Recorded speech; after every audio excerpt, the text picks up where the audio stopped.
السلام علیکم ناظرین، آپ دیکھتے ہیں ہم لوگوں کی آواز کو آپ لوگوں تک پہنچاتے ہیں۔ ہمارے پاس معاشرے کی بہت سی بہن بیٹیاں آتی ہیں جن کے مسئلے مسائل ہوتے ہیں اور ان کی آواز کو ہم آپ لوگوں تک پہنچاتے ہیں۔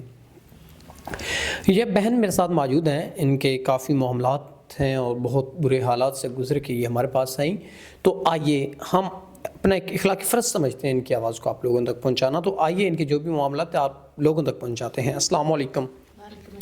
اچھا مجھے بتائیے گا کیا مسئلے مسائل ہیں، کیا پریشانیاں ہیں جن کی وجہ سے آپ پریشان ہیں؟ میں ایک عزت دار گھرانے سے تعلق رکھتی ہوں۔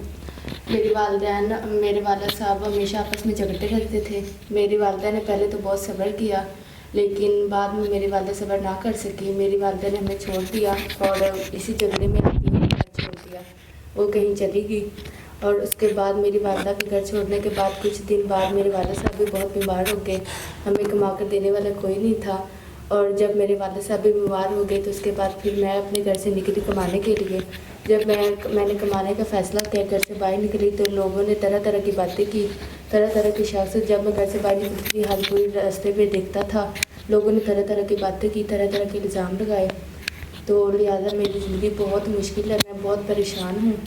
میں یہ چاہتی ہوں کہ کوئی شخص ہو جس کے ساتھ میں نکاح کروں اور عزت لوں، کیونکہ لوگ تو بہت زیادہ باتیں کر رہے ہیں، میں ان حالات میں زندہ نہیں رہ سکتی، میرے لیے ناقابل برداشت ہے۔ ناظرین، بہن نے تمام تر معاملات کو بڑے اچھے طریقے سے وائنڈ اپ کیا اور انہوں نے اپنی تمام تر جو سٹوری تھی وہ بیان کی۔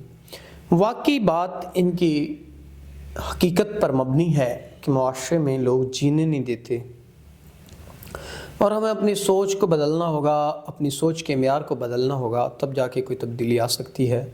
تو اگر کوئی ایسا انسان جو ان کو تحفظ دے سکتا ہو، ان کو تمام تر ضروریات زندگی دے سکتا ہو، تو وہ ان کے ساتھ نکاح کرے تاکہ ان کی زندگی اچھے سے اچھے طریقے سے نبھ سکے۔ تو امید کرتے ہیں کوئی ایک انسان ہی ان سے نکاح کرے گا۔ تو اس کے ساتھ اپنے میزبان نواب احمد کو دیں اجازت۔ خدا حافظ۔